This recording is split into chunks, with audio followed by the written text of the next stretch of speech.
Si vous décidez de lancer votre entreprise, la pire idée que vous puissiez avoir, c'est de faire ça tout seul dans votre coin. Ne pas se faire accompagner par des professionnels, ne pas s'entourer d'entrepreneurs comme vous, ne pas se créer de réseau de partenaires, juste galérer comme ça tout seul dans votre coin. Dans la vidéo d'aujourd'hui, je vous dis où et comment trouver l'accompagnement qu'il vous faut, comment choisir ou constituer votre propre réseau afin de réunir les meilleures conditions pour la réussite de votre projet. Salut, c'est Josiane, je suis entrepreneur. J'ai créé Iwalewa, la marque de cosmétiques Made in Africa.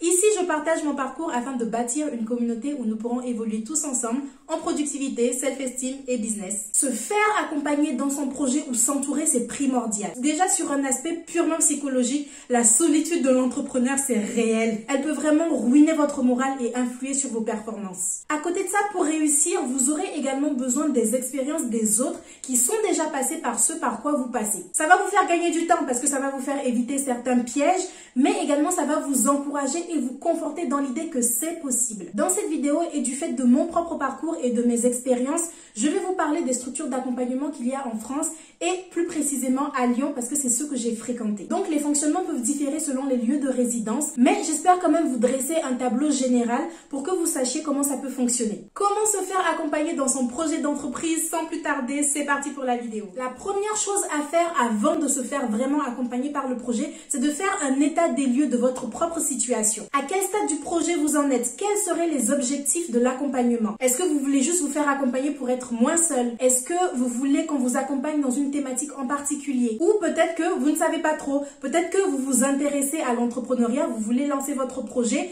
donc vous voulez juste en savoir le plus possible sur ce milieu-là. En fonction de vos objectifs, vous allez pouvoir, si vous le souhaitez, affiner votre recherche sur quel réseau pourrait mieux vous aller. Deuxième élément, le choix proprement dit de l'accompagnement ou du réseau, de la structure. Il y a plusieurs types de réseaux d'accompagnement qui existent. Premièrement, les incubateurs. Moi, je les appelle des écoles pour entrepreneurs, même si l'entrepreneuriat ne s'enseigne pas. Ce sont des organismes qui vous proposent des formations dans diverses thématiques clés de votre parcours. Par exemple, l'aspect juridique, l'aspect financier, la comptabilité ou même comment financer son projet, l'aspect marketing. Chaque incubateur a son fonctionnement, mais certains vous proposent en plus de vous louer un bureau ou de vous allouer un coach en particulier. On peut intégrer un incubateur sous concours, sous candidature. Le mode d'intégration va également déterminer les frais. Par exemple, si vous êtes sélectionné sous concours, on va rarement vous demander une participation financière, alors que dans le reste des cas, le programme peut être payant. Et si vous louez des bureaux en plus, là, effectivement, vous aurez des frais. À un certain stade d'avancement de son projet, on ne fréquente plus forcément les incubateurs, on fréquente des accélérateurs. C'est juste un niveau d'accompagnement plus avancé avec en général un focus sur le développement commercial. À Lyon, moi j'ai fréquenté et je recommande les incubateurs accélérateurs Bilis et les premières Auvergne-Rhône-Alpes. Bilis est un incubateur qui a plusieurs programmes dont des concours et qui met en général, ce n'est pas le cas pour tous les programmes, mais en général qui met au cœur de sa stratégie le développement des jeunes entrepreneurs. J'aime beaucoup ce réseau déjà pour la familiarité. C'est un réseau dans lequel on se sent vraiment très à l'aise et aussi pour l'originalité des programmes et des ateliers qu'il propose. À côté de ça, j'ai fréquenté les premières Auvergne-Rhône-Alpes. Je sais que les premières sont présentes dans plusieurs villes, dont Paris. Je ne connais pas toutes les villes, mais elles sont présentes dans vraiment plusieurs villes. Et ici, c'est un incubateur qui met au cœur de sa stratégie le développement des entreprises qui sont portées par des femmes. La bienveillance, c'est le mot d'ordre. Et là, c'est vraiment quelque chose que j'ai beaucoup aimé dans cet incubateur parce que c'est un lieu un petit peu cocoon où vous vous sentez bien. Vous pouvez parler de tout ce qui vous touche, surtout lorsque c'est en rapport avec une vie de femme. Deuxième type d'accompagnement, les concours. Certains concours peuvent offrir un accompagnement de courte, moyenne, longue durée sans pour autant donner accès à un incubateur en particulier. Les avantages d'un concours, c'est que c'est challengeant, donc ça vous permet de vous dépasser. Les règles diffèrent, mais en général, ce sont des concours de pitch. Donc le gagnant, il est choisi en fonction de comment est-ce qu'il a présenté son projet devant le jury. Peut-être c'est celui qui a mieux présenté le projet ou encore celui qui a l'idée qui semble la plus rentable, l'idée qui semble la plus innovante. Tout dépend des critères du concours. Ça vous permet également de bien affiner votre stratégie car vous bénéficiez des remarques des membres du jury qui sont en général des professionnels. Les concours sont souvent gratuits, vous pouvez repartir avec des lots divers, que ce soit de l'accompagnement ou même de l'argent. En plus, vous pouvez jouir d'une certaine visibilité pour votre projet si le concours est couvert par la presse. Il y a juste trop de concours qui existent. Et ça, dans même plusieurs pays, dans plusieurs villes, il y a beaucoup de concours. Donc si vous faites vos recherches, vous avez vraiment des chances de trouver. Moi, à Lyon, j'ai fait les concours Lyon Startup, concours JEA, qui était justement du réseau Bilis. Sur Paris, j'ai fait le Startup Weekend for Africa. J'ai également participé à encore d'autres concours où je n'ai pas été sélectionnée, donc il y en a vraiment beaucoup.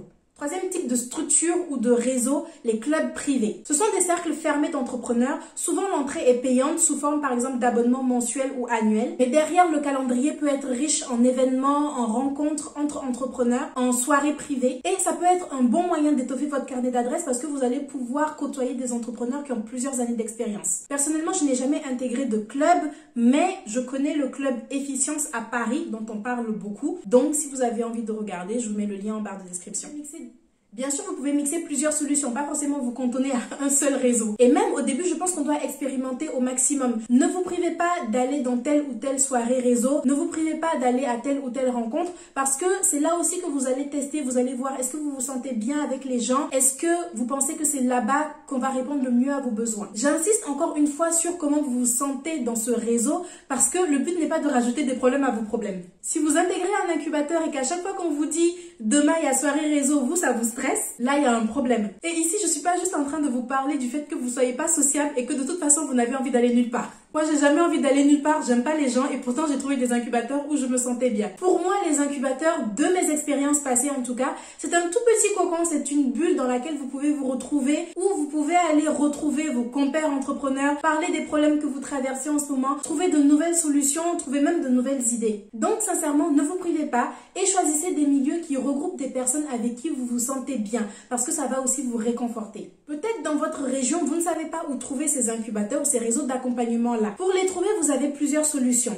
La première, c'est de rechercher évidemment sur Internet. Tapez incubateur Lyon, incubateur Marseille, incubateur Bordeaux. C'est sérieusement comme ça que j'ai trouvé mon premier incubateur. Vous pouvez également visiter des salons, en temps normal lorsqu'il y a des salons. Mais même dans ces temps, tout le monde commence à digitaliser son offre. Donc, il y a des salons qui se passent 100% en ligne. Il n'y a rien de mieux que les salons d'entrepreneurs. Là-bas, vous pouvez rencontrer le maximum de personnes en un minimum de temps. Vous pouvez bénéficier de conseils de professionnels gratuitement, alors que d'habitude, vous devriez payer si vous allez dans un cabinet comptable ou quoi. D'habitude, il y a des informations, on ne va pas vous les donner si c'est pas payant. Mais moi, j'ai pu bénéficier, par exemple, de consultations vraiment poussées où le comptable regardait mon budget prévisionnel et il me donnait des conseils alors que normalement c'est pas quelque chose qu'il ferait gratuitement. Donc recherchez ce qui se passe dans votre région. C'est en participant à un certain événement que vous allez rencontrer une personne qui va vous présenter à une autre personne puis à une autre et c'est comme ça que petit à petit vous allez constituer votre réseau. Gardez le contact. Ne vous contentez pas juste de rencontrer la personne le jour J,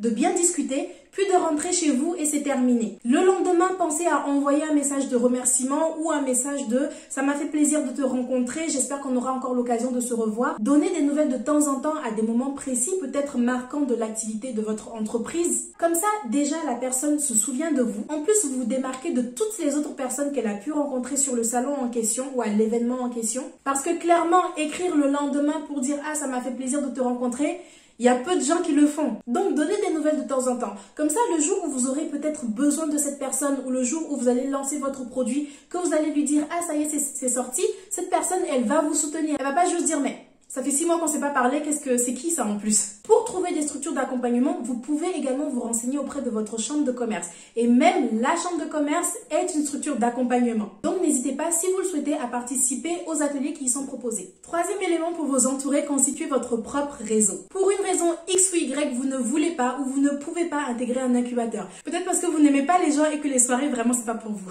Mais vous souhaitez quand même être entouré d'entrepreneurs comme vous ou être entouré d'autres professionnels. Donc vous pouvez constituer vous-même votre propre réseau physique ou virtuel. Pour ça, je trouve que les réseaux sociaux sont des outils merveilleux. Visitez juste les pages des entrepreneurs qui vous inspirent et écrivez-leur.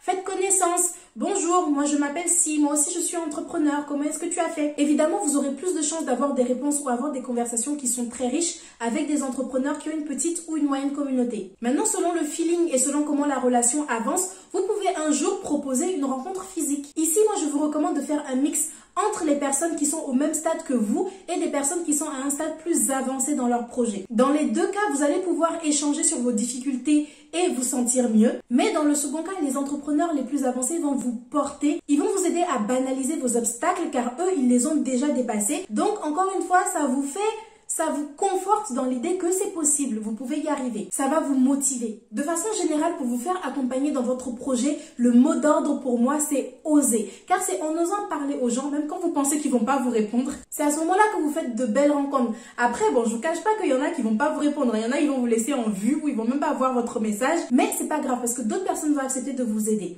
Oser, ça paye toujours. C'est la fin de cette vidéo, merci beaucoup d'avoir regardé, j'espère qu'elle vous sera utile. Dites-moi en commentaire quel autre sujet de vidéo vous voudriez qu'on aborde, ça me ferait très plaisir de vous lire. Je vous souhaite de passer de belles fêtes de fin d'année et moi je vous retrouve dimanche prochain. Ciao!